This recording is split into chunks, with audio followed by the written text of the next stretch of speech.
Well, hello, folks. I do hope you're well. I really do. Right, I've got one for you. From time to time, I'll recommend something that I feel is worth watching. This one really, really is. And it's a one-off, and it's something on YouTube.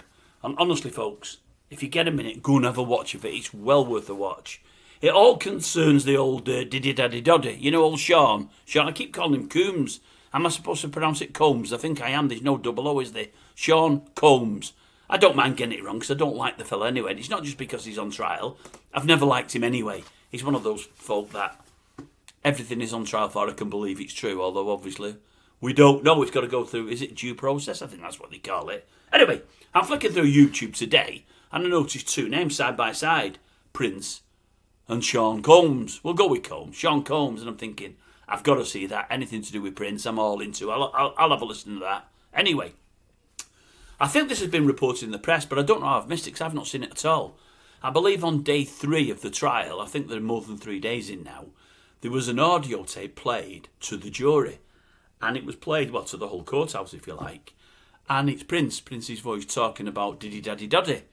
And about the goings-on at 2 or 3 of these parties that he's attended. And talk about smoking gun, it's really, really, really bad. I mean, the upside of it, if you're on the prosecution, is Prince in the main in America is still pretty much universally loved. Another upside is no one's really ever had him down as a liar. No one's had him down about somebody that's got it in his head just to, as they say in America, take people down for the sake of it. The other thing they've got in the favour is, if the tape is pretty hard hitting, Prince can't be cross-examined because he's not with us anymore. Anyway, they played this tape, and this tape just came out of nowhere. The prosecution knew nothing about it. Sorry, the defence, should I say, knew nothing about it. They objected to it, didn't want it played, but the judge said, no, play it. They're playing it, and halfway through it, Combs has gone absolutely berserk because he's realised it's really incendiary, this. It's really, really bad. Prince is saying he's been to a few of the do's that Combs has had throughout America there. Now, some would say, well, why's Prince said nothing earlier, based on some of the things that I'm going to tell you about in a minute. Some probably are thinking, well, was Prince involved in them? Although the way the tape's going, I don't think that is the case. But Prince initially started with, these parties I've been to were really, really bad. You had lots of starlets there from the music industry, in the main, male and female. And they often went with the managers or people that looked after them, you know, or bodyguards, whatever it may have been. And Combs always tried to get them away from the people that they were with. He said lots went on behind closed doors in various rooms. The rooms often had security outside them so no one could get in, and often the doors were locked. He said he's seen himself in a couple of chandeliers cameras. He believes there's cameras everywhere throughout the properties that Combs is doing his stuff. He said he raised it to one person, and this person said, that's just part of the gig. And he said that he's seen people at these do's where they've not conformed, they've not been doing what Combs has wanted. Some of them talented people, and they've just disappeared from music.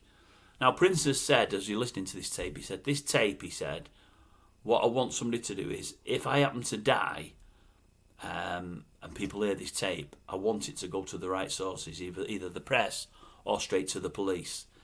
He said, because these are things that need telling. Now, that was told early in the piece. It got mentioned again later on. But when it got mentioned later on, it says, I know this tape could have come forward earlier. He said, but I've seen too many people have their careers wiped away by crossing Combs. Now, I've always thought Prince is the bigger, well, he is the biggest star. Prince has got talent. Me, Diddy Daddy's got none. But then again, I'm not into the old rap music. I've always thought Prince is the bigger star. He's certainly the more talented. And I think initially he earned probably more dosh, although later on probably not. But I think Combs was in with various organisations and music industry bigwigs. And did he start his own label himself with Jay-Z or do something like that? He may well have done. But the thing is with Diddy Daddy Doddy, he comes from that background of your rappers. And your rappers are a different breed than Prince in his entourage. Your rappers are known for randomly shooting at one another and killing various rivals from in the rap industry. So Prince is probably pretty frightened of Diddy Daddy Doddy's persona and, you know, the crew that follow him around. I wrote a couple of bits down. What did he put? I mean, Prince has said in the stuff that on the tape, these aren't parties, these are traps. He said, what's happening here to young artists just must stop. He actually told Coombs that once. He said, what's happening to young artists? He's just got to stop. You've just got to stop doing it. Coombs is alleged to have said to Prince, you may be Prince, but you aren't untouchable. But Prince has said there was just so much going on behind locked doors, securities, cameras hidden, in furniture and everywhere. He said, awful.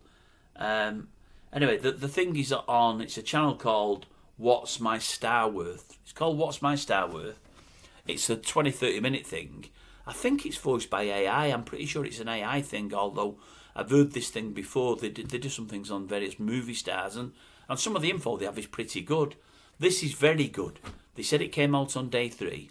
They said the prosecution just picked it out of nowhere. They knew they were going to be using it. They knew how it was going to affect the jury. Said some of the jury, one of them was crying, one had the head in the hands. They said the whole thing of the trial just changed.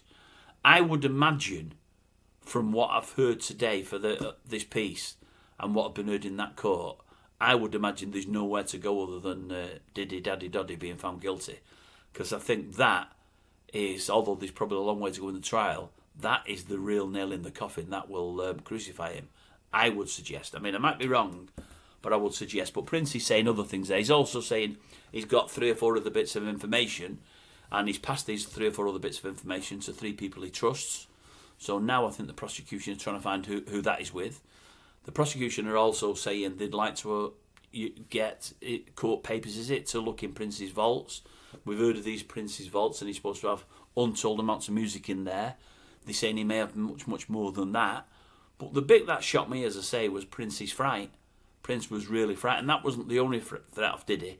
I think he's saying on one of the music awards or Grammys, he had another word with him, and Coombs went even a bit harder on him, along the lines of, these are my parties, I do what I do, I'm untouchable, and I'm my own God in my own world. Nobody tells me what to do, or something of that ilk, but in a very, very threatening manner. But I mean, it's big stuff. It really is. It's definitely worth you having a look at. I came away with it pretty open-mouthed, and I thought, well, how will it last 20, 25 minutes, or whatever it lasted? But there was a lot to tell. But as I say, it came out last night, and it's already been seen by over 600,000. That was early on this morning, well, mid-morning today. I would imagine it's far more now. But it's well worth a watch. It's well worth a listen. You may have heard about it in the press. I'd not. I don't know why, but I'd not. But as I say, I would think that'll be the straw that breaks the camel's back. I really would. They say Diddy went berserk in court. His persona just changed. He went from smiling and pretty calm to calling Prince a liar, jumping out of his chair, nostrils flared. And he said the jury then seen a different side of him. You know, makes you realise what he's capable of, what kind of anger issues he's got. So, it's worth a watch, folks. If you want to watch it, go and watch it. I'll tell you again in case you missed it. It's What's My Star Worth? That's the channel. It came out yesterday. You'll find it on your YouTube feed, I'm pretty sure.